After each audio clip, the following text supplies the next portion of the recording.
Alors, Jean-François, on va aller avec le texte. En fait, cette réflexion, on veut mieux comprendre cette déclaration de Jésus. « Je suis le pain de vie ». Oui, exactement.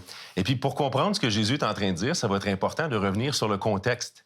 Parce qu'il vient de se passer quelque chose d'extrêmement important. Oui, puis ça fait la différence. Oui. Quand on lit la Bible, là, en passant, pour ceux qui nous écoutent, toujours, quand on lit la Bible, jamais extirper un texte de son contexte. Quelqu'un disait, ça devient un prétexte. Alors, c'est vrai qu'il faut respecter le contexte. Oui, absolument. Ben, tu sais, c'est comme dans n'importe quelle communication humaine. Ah oui. Si je prends une phrase, tu sais, je te dis quelque chose, c'est dans le contexte d'un exposé. Tu peux pas prendre juste un petit bout de phrase et puis tirer une conclusion à partir du petit bout de phrase sans comprendre c'était quoi l'intention générale. Absolument. C'est comme ça en général. Ben, en fait, là, c'est que l'illustration que Jésus donne, elle est directement reliée à un miracle qu'il vient de faire.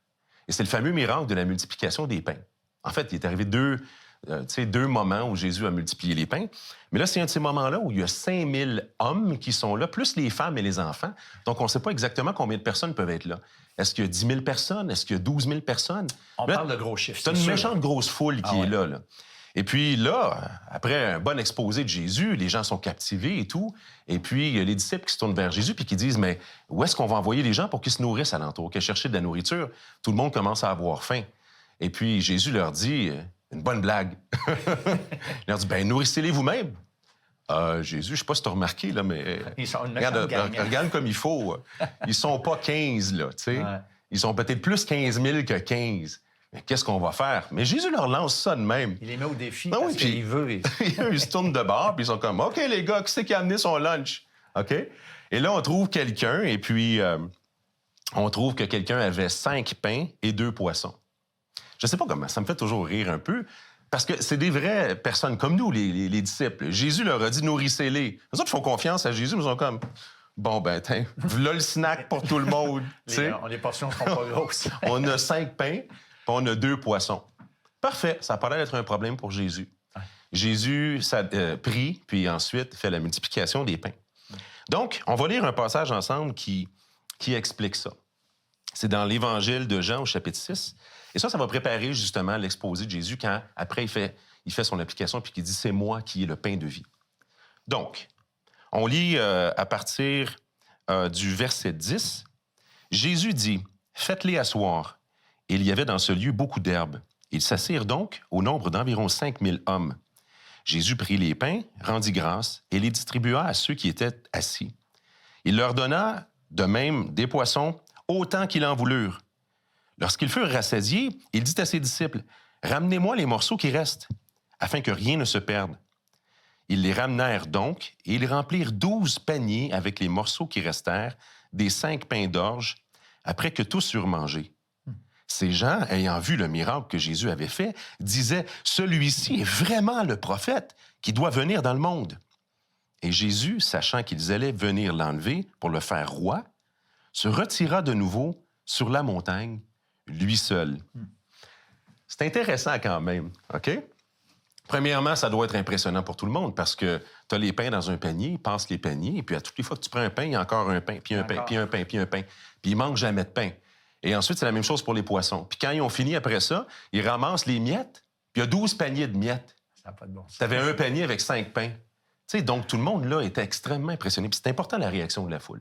Parce que là, la foule, puis le passage prend la peine de le dire ici, Jésus, il le sait à ce moment-là qu'ils vont venir le prendre parce qu'ils veulent le faire roi. Et lui, il est énigmatique.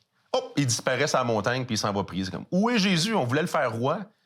Puis tu sais, entre toi puis moi, on pourrait se dire, il était venu pour être le roi d'Israël. Pourquoi est-ce qu'il... Il avait une autre mission. C'est comme, ben oui, là, il a son opportunité. Jésus, c'est comme, écoute, là, l'opportunité, là, prends-la. C'est la preuve qu'il n'était pas venu pour ça, qu'il était venu pour faire autre chose. Il y avait autre chose à faire avant. C'est clair. Et eux, ils ne le comprennent pas encore. Il va revenir pour être le roi. Il va revenir pour régner sur la terre entière. Ça fait partie des promesses que Jésus a faites. Mais avant de devenir le roi sur la terre entière, il devait devenir le Rédempteur, celui qui meurt pour les péchés. Ceux qui vont entrer dans son royaume vont être ceux qu'il a lui-même racheté par sa mort sur la croix. Avant de devenir le roi d'Israël, il fallait qu'il devienne le sacrifice vivant qui remplace le sacrifice. On pourrait dire que la colère de Dieu était pour faire tomber sur les personnes à cause de leur indignité. Mais là, la foule ne comprenne pas ici. il ne réalise pas cette partie-là qui est extrêmement importante. Et Jésus le sait, lui, que c'est crucial. C'est la raison principale pour laquelle il est venu maintenant. Maintenant, là, Jésus disparaît sur la montagne. Après ça, il dit aux disciples, allez-vous-en de l'autre côté de la mer. Ils sont sur le bord de la mer. Il dit aux disciples, passez de l'autre côté de la mer. Et là, la foule est très attentive de ce qui est en train de se passer. Ils savent que les disciples sont partis et que Jésus n'était pas là. Fait que là, eux autres, ils attendent, là. Puis là, Jésus, pendant la nuit, ben là, après, on ne lit pas le reste de l'histoire, mais il marche sur l'eau. Et puis, il rejoint les disciples qui étaient rendus plus loin dans leur barque. Et puis là, donc, il se retrouve de l'autre côté de la mer.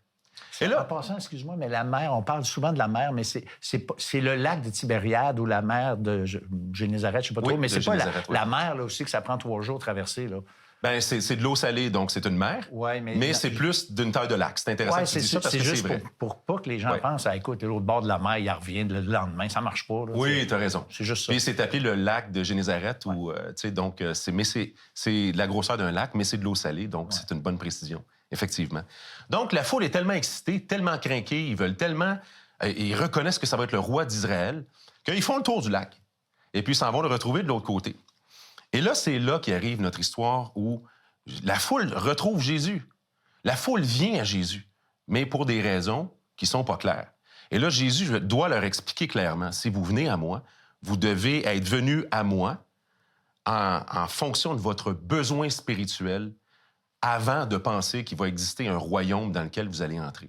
Votre besoin spirituel est plus grand que le besoin physique qui va être comblé par les miracles, entre autres de la multiplication. Et eux, donc, ils s'attendent à la multiplication d'autres pains. Dieu nous a nourris de ce côté-là. On s'en va, puis on le suit, il va nous nourrir tout le temps. Mais tu peux manger du pain à tous les jours si tu n'en manges pas pendant une semaine après, là, tu dépéris, là. Et puis, je ne sais pas combien de temps on peut étoffer sans manger, mais on meurt si on ne mange pas. Et c'est ça le point que Jésus veut leur expliquer. Donc, le pain de vie est une métaphore pour quelque chose qui est un besoin qui est encore plus grand.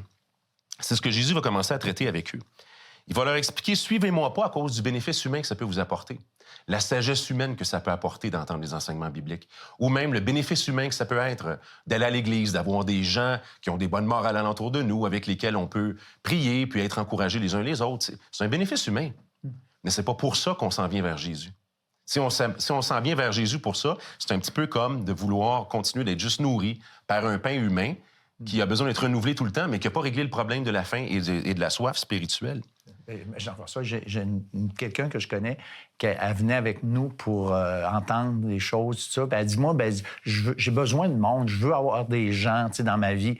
Puis moi, j'ai dit, si c'est ça votre besoin, il va peut-être être comblé, mais fondamentalement, tu n'auras pas l'essentiel de ce que Jésus veut te donner. Exactement. Et puis, vous savez quoi? Je ferais même le parallèle par rapport à l'émission de l'heure de la bonne nouvelle que vous écoutez. Si vous aimez entendre la parole de Jésus, c'est bien. Mais c'est comme prendre un pain à tous les jours qui vous réglera jamais le problème d'avoir la vie éternelle. Pour avoir la vie éternelle, il faut manger un pain qui est celui d'avoir la foi en Jésus. Et c'est ça que Jésus explique dans la suite des choses. Et c'est ce qu'on veut vous permettre de découvrir à l'émission ici. Mais donc, Jésus est très conscient de ce qui se passe. Et là, la foule s'attend à manger encore, vient à lui, et là, on s'attendrait à ce que Jésus soit hyper content. C'est comme les gens ont fait le tour du lac pour venir, puis le retrouver. Mais là, Jésus a l'air d'être plutôt sévère avec eux. Parce qu'il veut corriger le problème. Ouais. Tu aimes entendre ce que je dis? Tu veux avoir le bénéfice? Tant mieux. Mais ça ne se passera pas avant la croix de Jésus-Christ. Tu dois réaliser ton besoin d'être pardonné. Et moi, je suis ce pain-là qui peut te donner la vie éternelle. Regardez bien, on va lire 3 passages en rafale. Dans l'Évangile de Jean, encore une fois. Le verset 29, Jésus leur répondit, « L'œuvre de Dieu, c'est que vous croyez en celui qui l'a envoyé. » Chapitre 6, verset 29. Ensuite, au verset 35, il dit, Jésus leur dit, « Je suis le pain de vie. Celui qui vient à moi n'aura plus jamais faim, et celui qui croit en moi n'aura plus jamais soif. » Verset 47 dit, « En vérité, je vous le dis, celui qui croit en moi a la vie éternelle. » Si je le mentionne dans cet ordre-là, c'est pour qu'on comprenne clairement c'était quoi la métaphore que Jésus utilisait pour nous amener à comprendre l'essence. Autrement dit, l'essence de la métaphore, c'est que consommer le pain de vie, c'est croire que Jésus est venu mourir pour nos péchés. C'est clair. Je mets de l'emphase, puis c'est pas pour être trop technique. C'est pour montrer que le passage est très clair par rapport à ça. C'est croire en lui. Il dit, si vous croyez en celui qui l'a envoyé, verset 29. Il dit, celui qui croit en moi n'aura plus jamais soif, au verset 35. Il dit, celui qui croit en moi a la vie éternelle, au verset 47. Donc, la substance de la foi, c'est le fait que Jésus va venir mourir pour les pécheurs et que nous-mêmes, on est des pécheurs. Celui qui reconnaît son besoin spirituel et qui vient à Jésus par la foi, en se donnant à lui, en disant, j'ai besoin que tu nourrisses spirituellement, que tu me donnes la vie, comme le pain donne la vie, celui-là a la vie éternelle. Maintenant, dernier point, c'est que le pain possède toutes les caractéristiques nutritives pour nourrir. Mais tu peux avoir un pain devant toi, puis si tu ne le prends pas, le pain, bien, tous ces attributs, on pourrait dire nutritifs, servent à rien. Il faut que tu manges le pain pour qu'il fasse son effet. Tu sais, tu peux être devant le frigidaire, là, puis savoir qu'il y a tout ce qu'il faut dans le frigidaire pour que tu manges puis que tu puisses vivre. Mourir de faim devant le frigo. tu peux crever de faim devant ton frigo. Ça peut arriver. Donc, c'est pas tout de savoir que Jésus donne la vie éternelle. Pour avoir la vie éternelle, il faut venir à lui. Venir à lui, ça se fait en croyant. Croyant avec ma tête que c'est vrai que j'ai ce besoin-là. J'ai besoin d'être pardonné par Dieu. Croyant avec mon cœur que ce pardon-là, il est disponible parce que Jésus est venu mourir à ma place pour subir le jugement de Dieu. Et puis, venir à lui en disant, Seigneur, prends ma vie. Ça, c'est consommer le pain de vie. Ça va enlever la soif et la faim spirituelle. Et ça amène un bonheur à l'intérieur de nous aussi qui enlève, tu sais, le besoin dont on parlait là, dans le Vox Pop, le besoin à l'intérieur, on le voit, il est comblé ensuite. C'est sûr qu'on a toujours un petit peu des hauts et des bas par rapport à ça, mais il y a un besoin qui est comblé à l'intérieur. On pourrait dire qu'on comprend ce que Jésus dit d'un point de vue des bénéfices. On dirait que la faim spirituelle est partie. On dirait que la soif spirituelle est partie. Jésus nous comble et nous donne la paix. On sait qu'on a la vie éternelle. Ouais.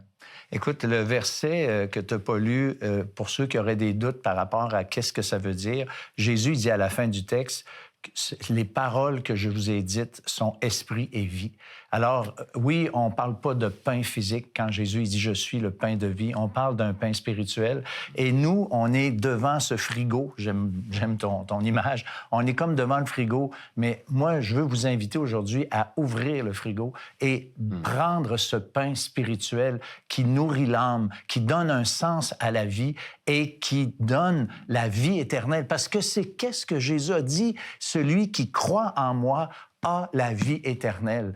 Et si vous voulez avoir la vie éternelle, si vous voulez avoir une âme rassasiée, bien, on est invité. Jésus nous invite de venir à lui tel qu'on est pour enfin trouver cette quiétude, cette paix, être rassasié, en fait, devant le sens de la vie. Alors que Dieu vous bénisse par rapport à cette réflexion et continuez de lire la parole de Dieu pour essayer de bien comprendre ce que le Seigneur Jésus a vraiment, vraiment voulu nous dire.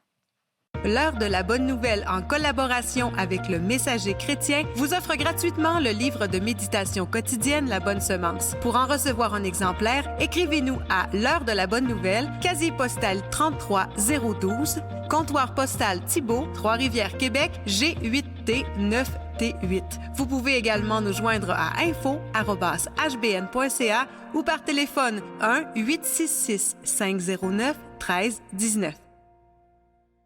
Vous avez des questions ou des commentaires sur ce que vous venez d'entendre? Contactez-nous par téléphone ou réagissez sur les médias sociaux.